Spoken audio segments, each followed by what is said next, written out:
Hi friends, मैं शिवशंकर शर्मा आप सभी को विज्ञान मंथन सेंटर में स्वागत करता हूं।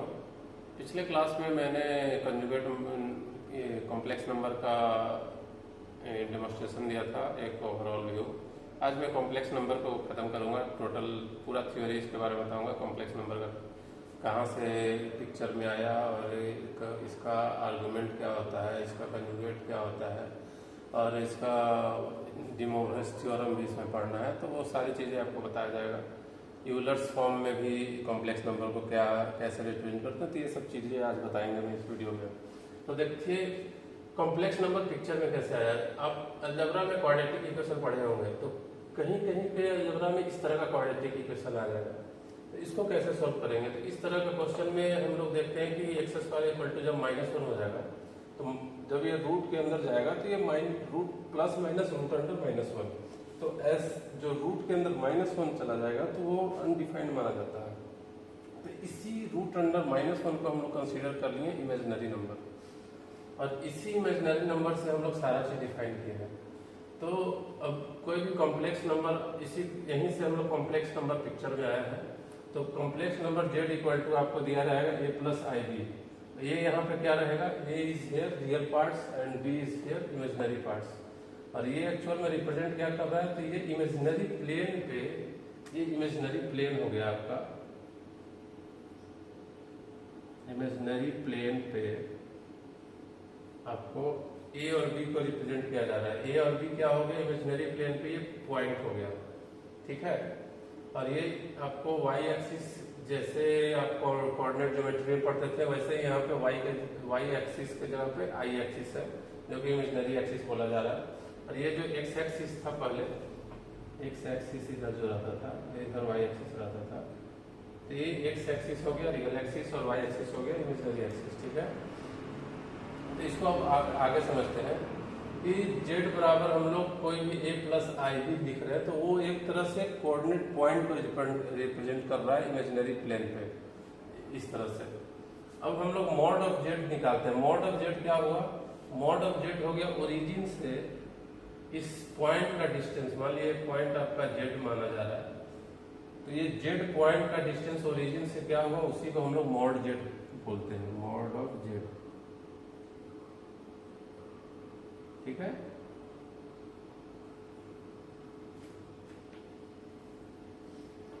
अब ये मॉड ऑफ जेड हमको निकल गया। अब हम लोग आते हैं कौन, ये कंजुगेट ऑफ जेड क्या होता है।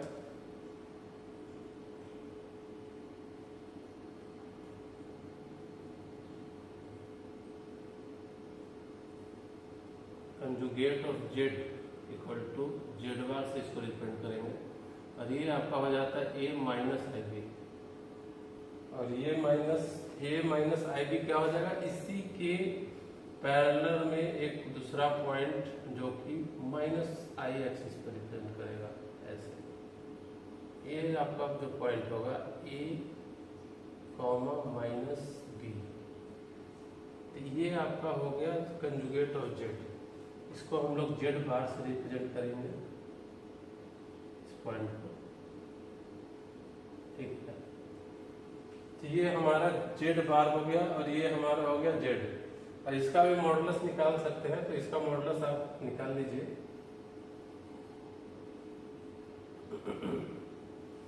इसका भी इस पॉइंट का जो डिस्टेंस रहेगा वही आपका यहाँ पे मॉड ऑफ जेड हो जाएगा। तो यहाँ भी वैल्यू आपका करीब सेम ही आएगा, क्योंकि दोनों पॉइंट का जो वैल्यू है उसका होल स्क्वायर हो जाएगा। मीन्स अगर इसको हम लोग माइनस बी पॉइंट कंसीडर करें तो माइनस बी का होल स्क्वायर, तो ये आपका हो गया root under A square plus B square.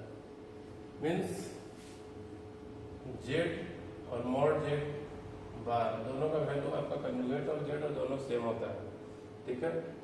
एक चीज और आप देखिएगा, ये आपको पूछा जाएगा जेड और जेड बार का वैल्यू क्या होगा। तो पहले हम लोग ये जो आता है दोनों का वैल्यू लिख देते हैं।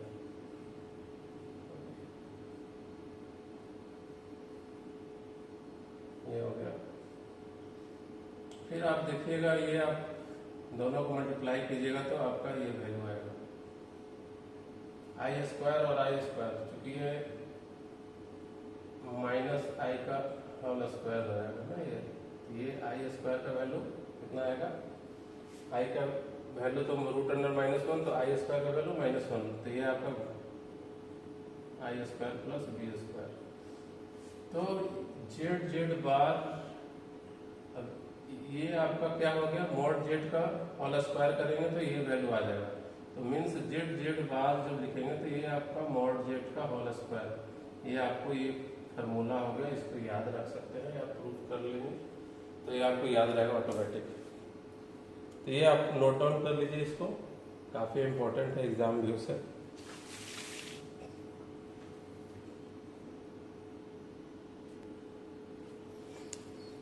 अब आते हैं एडिशन ऑफ कॉम्प्लेक्स नंबर।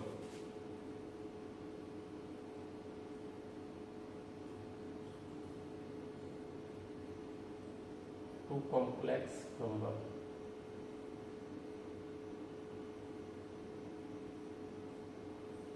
तो मान लीजिए कि Z1 बराबर हमको दिया हुआ है IB1 और Z2 बराबर दिया हुआ है Z2 प्लस IB2, ये आपका दो दिया हुआ है। तो अब दोनों का एडिशन हमको करना है, Z1 प्लस Z2,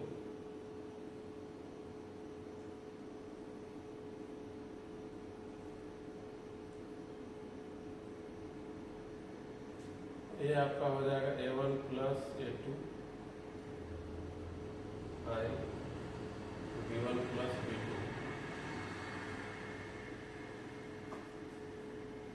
तो यहाँ पर आप देखिएगा कि Z1 प्लस Z2 का जो वैल्यू है A1 plus A2 I B1 plus B2, तो ये आपको निकल गया addition. Addition of two complex number हमको बोलेगा, तो इसको हम लोग ऐसे करेंगे। अब इसी में आपको मॉडुलस भी निकालना दे सकता है, इसको अब ग्राफिकली भी समझ सकते हैं कि Z1 यहाँ पे मान लीजिए कि कोई पॉइंट हुआ और Z2 ये आपका दूसरा पॉइंट हो गया।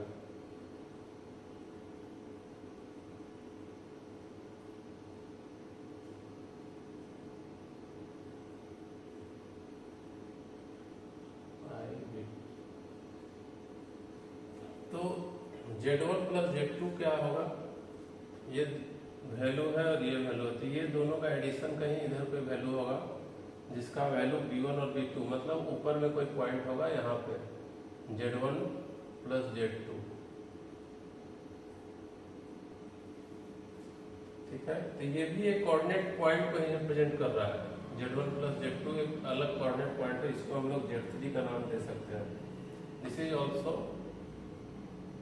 Coordinate point, this is Z3, ठीक है। ये Z3 पॉइंट हो गया।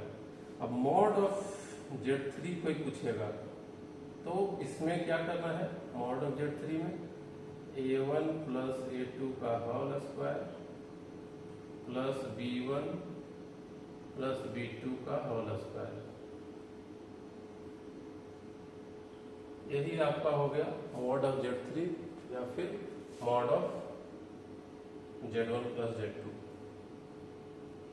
और ये ग्राफिकली क्या सेंस बना, ग्राफिकली सेंस बना कि ये जो थर्ड पॉइंट आया इसका मॉड पूछ रहा है। ये आपका एडिशन हो गया। कोई भी दो ये कॉम्प्लेक्स नंबर को कैसे एडिशन करेंगे आपको बता दिया गया, इसको नोट डाउन कर लीजिए।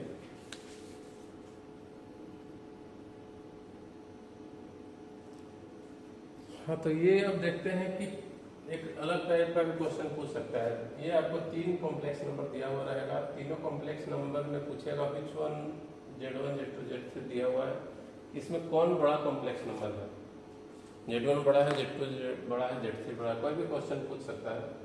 तो ये आपको कैसे इसको सोल्व करिएगा, तो Z1 Z2 Z3 सबसे पहले दिमाग में आपको रखना है कि ये कोई वैल्यू नहीं है, ये एक पॉइंट को रिप्रेजेंट कर रहा है।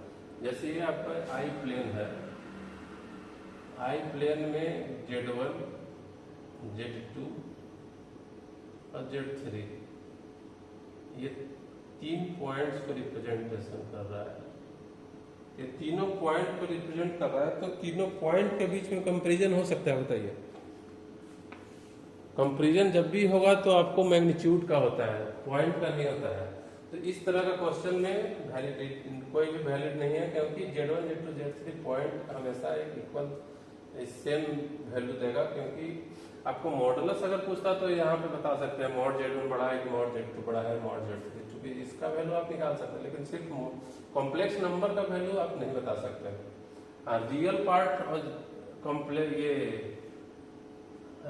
इमेजिनरी पार्ट्स करके अगर क्वेश्चन रहे कि real part R of Z1 R of Z2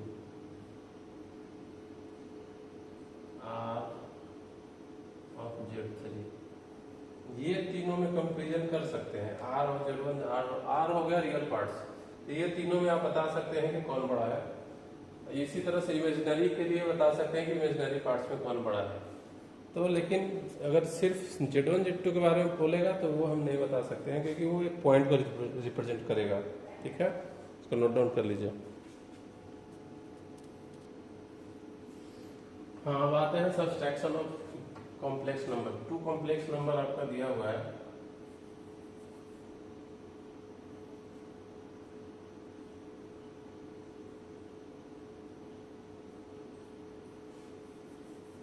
दो कॉम्प्लेक्स नंबर Z1 और Z2 दिया हुआ है। ओके, हम काम नहीं कर रहे। अब सब्सट्रैक्शन ऑफ 2 कॉम्प्लेक्स नंबर पे आते हैं। 2 कॉम्प्लेक्स नंबर मान लीजिए दिया हुआ है आपको Z1 equal to IB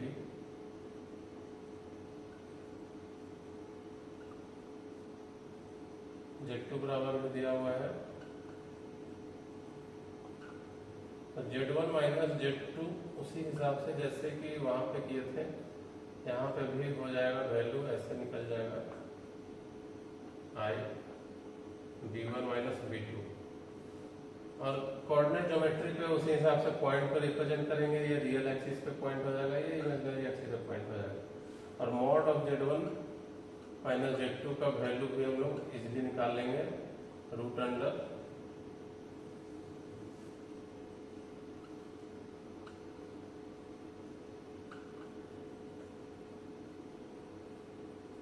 whole square. ये आपका हो गया सब्सट्रैक्शन। उसी हिसाब से मल्टीप्लिकेशन का आप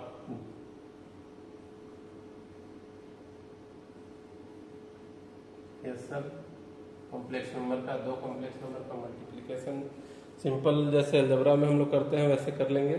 और रियल पार्ट और इमेजिनरी पार्ट दोनों को सेपरेट करके लिख देना है, अरेंज करके, बस और कुछ ज़्यादा नहीं करना है। यही आपको एडिशन, सब्सट्रैक्शन और मल्टीप्लिकेशन में आपको जानना था। फिर आते हैं power of i. Power of i को हम लोग कैसे सेपरेट करके समझेंगे।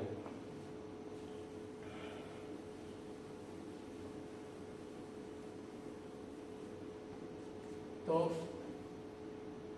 आई का पावर अगर 2 करते हैं तो इसका वैल्यू कितना हो जाता है -1। फिर आई का पावर 3 कर देंगे तो इसका वैल्यू कितना हो जाएगा, आई का पावर 3 करेंगे तो आई इंटू आई स्क्वायर पहले लिखेंगे, ये कितना हो जाएगा आई इंटू -1, मतलब क्या हो गया -i। इसी हिसाब से आई के पावर 4 कर देंगे तो क्या हो गया आई इंटू आई के पावर 3, इसका वैल्यू कितना था -i, आई इंटू -i,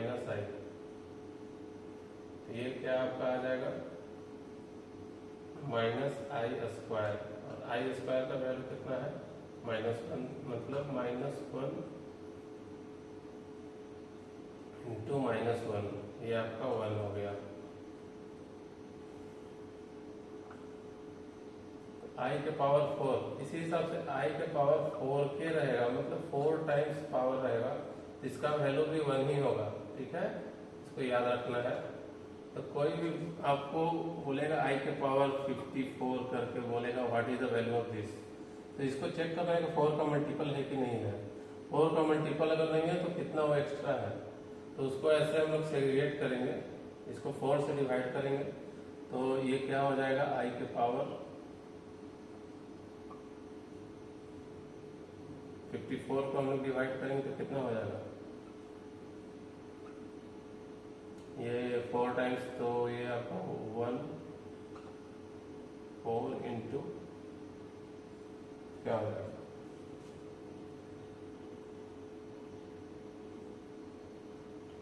ये 4 से इसको डिवाइड करेंगे तो 1 आपको रिमाइंडर हो जाएगा, फिर आपको 14 हो गया तो 3 मीन्स 13 4